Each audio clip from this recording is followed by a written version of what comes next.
దుర్యోధన మొన్న యుద్ధ విద్య ప్రదర్శన సభలో గురువుగారికి ఎదురు మాట్లాడి కర్ణుడిని రాజుని చేశావు. ద్రోణాచార్యుడు చాలా శక్తివంతుడు. శక్తివంతులతో శత్రుత్వం ఎప్పుడు మంచిది కాదు. వెళ్ళు, ఆయన మచ్చుకు చేసుకో, ఎప్పటికైనా మనకు అతను ఉపయోగపడతాడు అని శకుని చెప్పాడు. సరే అని బంగారం, వెండి, వజ్రాలు, వైడూర్యాలు, బహుమతులు అన్నీ తీసుకొని ద్రోణాచార్యుడి దగ్గరికి కౌరవులు 100 మంది వెళ్ళి, ఆచార్యదేవ, మీకోసం ఈ బహుమతులు తెచ్చాము, ఇవి గురుదక్షిణగా స్వీకరించండి అని అన్నాడు. అప్పుడు ద్రోణాచార్యుడు నవ్వి, నాకు కావాల్సిన గురుదక్షిణ ఇది కాదు, నేను అడిగింది ఇస్తారా అని అడిగాడు. అడగండి, ఏదైనా తెస్తాము అని అన్నారు. అప్పుడు పక్కనే పాండవులు కూడా ఉన్నారు. ద్రోణాచార్యుడు తన గతాన్ని చెప్పడం మొదలుపెట్టాడు. పాంచాల దేశం యువరాజు అయిన ద్రుపదుడు, ద్రోణాచార్యుడు చిన్నప్పుడు ప్రాణ స్నేహితులు. కలిసి పెరిగారు, కలిసి తిన్నారు, కలిసి అస్త్రవిద్యలు, శస్త్రవిద్యలు నేర్చుకున్నారు. ద్రోణాచార్యుడు తెచ్చిన భోజనాన్ని రోజు సమానంగా పంచుకొని ఇద్దరు తినేవారు. చిన్నప్పుడు ఎన్నోసార్లు ద్రుపదుడు, మిత్రమా, నేను పెద్దయ్యి రాజయ్యాక నా రాజ్యంలో సగభాగం నీకు సమానంగా రాసిస్తాను అని అనేవాడు. కాలం గడిచింది. కొన్ని రోజుల తర్వాత ద్రుపదుడు తన రాజ్యానికి వెళ్ళిపోయాడు. ఇద్దరు పెద్దవాళ్ళయ్యారు. ద్రుపదుడు రాజయ్యాడు. కానీ కాలం కలిసి రాక ద్రోణాచార్యుడు పేదవాడిగానే మిగిలిపోయాడు. పెళ్ళయ్యి కొడుకు పుట్టడం వల్ల ఇంకా ఖర్చులు పెరిగి ఏమీ లేనంత పేదవాడయ్యాడు. అప్పుడు ద్రోణాచార్యుడి భార్య, స్వామి, ద్రుపదుడు నీ స్నేహితుడే కదా, మన పరిస్థితి తెలిస్తే మనకు సహాయం చేయకుండా ఉండడు, కాబట్టి ఒకసారి ఆయన వెళ్ళి కలవండి అని ఎన్నోసార్లు బతిమలాడితే చివరగా స్నేహితుడిని సాయం అడ్డానికి బయలుదేరాడు. అక్కడికి వెళ్ళగానే నన్ను రాచమర్యాదలతో గౌరవిస్తాడేమో, నాకు సగ రాజ్యం ఇస్తాను అని అనేవాడు. నాకు రాజ్యాలు, పదవులు ఏమీ అవసరం లేదు, 4 ఆవులను ఇస్తే చాలు, వ్యవసాయం చేస్తూ నా కుటుంబాన్ని నడుపుకుంటాను అని మొహమాటంతో కూడిన ఆశతో వెళ్ళాడు. ద్రుపదుడి దగ్గరికి వెళ్ళేసరికి తన చుట్టూ 4 స్త్రీలతో సరసమాడుతూ మధ్యమత్తులో ఉన్నాడు. మిత్రమా, బాగున్నావా, నేను నీ చిన్నటి స్నేహితుడిని ద్రోణని అని పలకరించాడు. ఎవరు? నా స్నేహితుడివా? నీ మొహం నేను ఎప్పుడు చూడలేదు, నీ పేరు నేను ఎప్పుడు వినలేదు, చూడ్డానికి బ్రాహ్మణులో ఉన్నావు, స్నేహితుడని చెప్పి ముష్టడుక్కోవడానికి వచ్చావా? ఎవరక్కడ? ఈ ముష్టి బ్రాహ్మణుడిని ఇక్కడి నుంచి బయటికి ఈడ్చేయండి అని భటుల్ని పిలిచాడు. ద్రోణుడు ఆశ్చర్యపోయాడు. నా చిన్ననాటి స్నేహితుడు ద్రుపదుడా ఇలా మాట్లాడుతుంది అని అవమానం తట్టుకోలేకపోయాడు. ఈ ముష్టి బ్రాహ్మణుడి దగ్గరే నువ్వు ముష్టెత్తునిలా చేస్తాను అని శపథం చేశాడు. బాధతో కూడిన ఆవేశంతో అక్కడి నుండి వెళ్ళిపోయాడు. నాకు గురుదక్షిణగా ఆ ద్రుపదుడిని తీసుకొచ్చి నా కాళ్ళ దగ్గర పడేయండి అని కౌరవుల్ని అడిగాడు. అదెంత పని ఆచార్య, సాయంత్రానికల్లా వాడి తల మీ కాళ్ళ దగ్గర ఉంటుంది అని చెప్పి దుర్యోధనుడు ద్రుపదుడి దగ్గరికి వెళ్ళాడు. సాయంత్రం అయింది. 100 మంది కౌరవులు ద్రోణాచార్య దగ్గరికి తిరిగి వచ్చారు. నల్లని మొహాలతో, ఒంటి నిండా గాయాలతో అలసిపోయి వచ్చారు. ఏమైంది దుర్యోధన అని అడిగితే, ఆచార్య, ఆ ద్రుపదుడు మీతో కలిసి అస్త్రవిద్యలు, శస్త్రవిద్యలు నేర్చుకున్నాడని చెప్పారు. మీరు చెప్పినట్టే ద్రుపదుడు చాలా శక్తివంతుడు, ఖచ్చితంగా మీకన్నా శక్తివంతుడే. అతని సైన్యాన్ని చూస్తేనే మేము సగం చచ్చాం, వాడితో పోరాడి మేము గెలవలేకపోయాం, ఎవరూ అతన్ని జయించలేరు అని దుర్యోధనుడు అన్నాడు. ఆచార్య, మీరు అనుమతిస్తే నేను వెళ్ళి వాడిని తీసుకొస్తాను అని అర్జునుడు అన్నాడు. ఎంతమంది సైన్యాన్ని తీసుకెళ్తున్నావు అర్జున అని ద్రోణాచార్యుడు అడిగితే, ఎంతమంది సైన్యమా, నాకు నేనే సైన్యం, నా బలం భీముడు, మేమిద్దరం వెళ్తాము అని చెప్పి వెళ్ళారు. అర్జునుడు భీముడితో కలిసి యుద్ధానికి వస్తున్నాడని ద్రుపదుడికి తెలిసి తన సైన్యంలో కొంత భాగంతో సిద్ధంగా ఉన్నాడు. మరుసటి రోజు ఉదయం అయింది. ఒకవైపు 100 ఏనుగులు, 200 గుర్రాలు, 500 సైనికులతో ద్రుపదుడు సిద్ధంగా ఉన్నాడు. మరోవైపు అర్జునుడు, భీముడు మాత్రమే ఉన్నారు. అసలు వీళ్ళు ఏం చేస్తారో చూద్దామని తన సైన్యానికి వెనుకున్న రథంలో నిల్చొని ద్రుపదుడు చూస్తున్నాడు. భీముడు అర్జునుడితో, అర్జున, ఏమిటి పథకం అని అడిగాడు.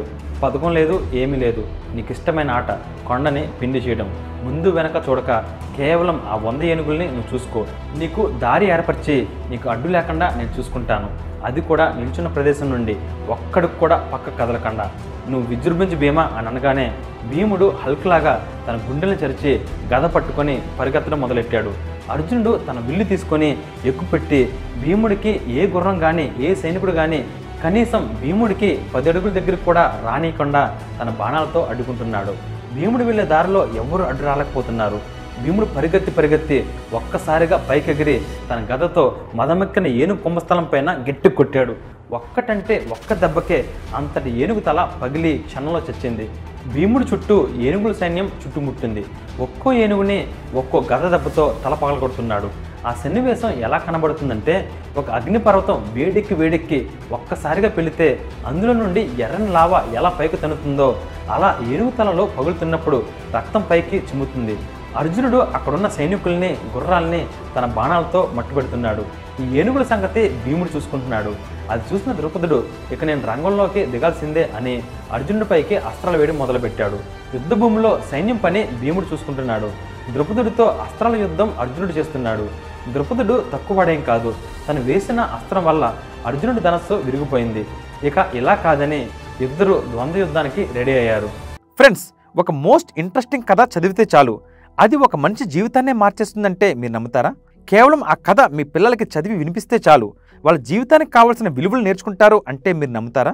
మీరు జీవితంలో అనుభవిస్తున్నా లేక రాబోతున్నా ఎలాంటి సమస్యకైనా పరిష్కారం ఒక కథ చదివితే చాలు మీకు దొరుకుతుంది అంటే మీరు నమ్ముతారా? Yes, it's possible only with the greatest epic ever told in the history of mankind. It's the Mahabharata. ఈ కథ ఒక సూపర్ హిట్ మూవీ కన్నా 100 రెట్లు గొప్పగా ఉంటుంది. It's a challenge. విక్రమాదిత్య మాటలో రాసిన మహాభారతం పూర్తి కథ 2 భాగాలలో పుస్తకం ఇంకా ఈబుక్ రూపంలో అమెజాన్ ఇంకా 43 ఆన్లైన్ స్టోర్స్లో దొరుకుతుంది. ఈ పుస్తకం ప్రపంచవ్యాప్తంగా 54 భాషల్లో దొరుకుతుంది. లింక్స్ ఈ వీడియో కింద డిస్క్రిప్షన్లో ఇచ్చాను, వెంటనే ఆర్డర్ చేయండి. ఎందుకంటే ఇది కేవలం ఒక పుస్తకం మాత్రమే కాదు, ఇది నీ జీవితానికి కావాల్సిన గ్రంథాలయం. సాయంత్రమైంది. హస్తినాపురంలో ద్రోణాచార్యుడు ఏమై ఉంటుందా అని ఎదురు చూస్తున్నాడు. చుట్టూ కూర్చొని ఉన్న కౌరవులందరూ ఒక్కసారిగా లేచి ఆశ్చర్యంతో దూరం వైపు చూస్తున్నారు. అందరూ ఏం చూస్తున్నారా అని ద్రోణాచార్యుడు కూడా లేచి చూస్తే అర్జునుడు నల్లగా ఒత్తుగా ఉన్న ద్రౌపదుడి జుట్టు పట్టుకొని ఈడ్చుకుంటూ వస్తున్నాడు. పక్కనే భీముడు నడుచుకుంటూ వస్తున్నాడు. అది చూసిన ద్రోణాచార్యుడు తన జుట్టుని ముడివేసి చేతులు కట్టుకొని పొగరగా గర్వంగా నిల్చున్నాడు. అర్జునుడు ద్రౌపదుడి జుట్టు పట్టుకొని ఈడ్చుకు వచ్చి ద్రోణాచార్యుడు కాళ్ళ దగ్గర పడేశాడు. ద్రోణ, నేను నీ మిత్రుడిని, నాకు ప్రాణభిక్ష పెట్టు అని అడిగాడు. అప్పుడు ద్రోణాచార్యుడు, నేనే ఒక ముష్టి బ్రాహ్మణుడిని, నన్ను నువ్వు ప్రాణముష్టడుతున్నావా ద్రౌపద అని అన్నాడు. నన్ను క్షమించు ద్రోణ, నా రాజ్యమంతా నీకు ఇచ్చేస్తాను, నన్ను వదిలే అని ఏడవడం మొదలుపెట్టాడు. మిత్రుడి కళ్ళల్లో కన్నీళ్ళు చూసిన ద్రోణాచార్యుడు కరిగిపోయాడు. మిత్రమా, నన్ను క్షమించు, నీ రాజ్యం వద్దు, ఏం వద్దు, నువ్వు తప్పు తెలుసుకున్నావు, అదే సంతోషం. నువ్వు క్షేమంగా వెళ్ళి నీ రాజ్యాన్ని పరిపాలించుకో. 1000 ఏనుగుల బలం కలిగిన మా భీముడు నువ్వు నీ రాజ్యం చేరుకునేంత వరకు నీకు తోడుగా వస్తాడు అని చెప్పి పంపించాడు. అప్పుడు ద్రోణాచార్యుడు అర్జునుడిని దగ్గరికి తీసుకొని, మిత్రుడు కదా అని 4 ఆవులు అడగడానికి వెళ్తే అనరాని మాటలని నన్ను అవమానించాడు. అవమానం తట్టుకోలేక నాలో నేను ఎన్నో ఏళ్ళగా మదన పడుతున్నాను. నా మనసులోని భారం అంతటిని నువ్వు ఈరోజు తీర్చేశావు. నీకు ఏమిచ్చినా తక్కువే, ఇదిగో తీసుకో అని బ్రహ్మశిరాస్త్రం ఇచ్చాడు. అస్త్రాలన్నింటిలో శక్తివంతమైన అస్త్రం ఈ బ్రహ్మశిరాస్త్రం. పూర్వం రాముడి దగ్గర ఇది ఉండేది, కానీ రాముడు కూడా ఈ అస్త్రాన్ని రావణుడి పైన కానీ రావణుడి సైన్యం పైన కానీ వాడలేదు. అంటే నువ్వు అర్థం చేసుకో ఈ అస్త్రం ఎంత ప్రమాదకరమైందో.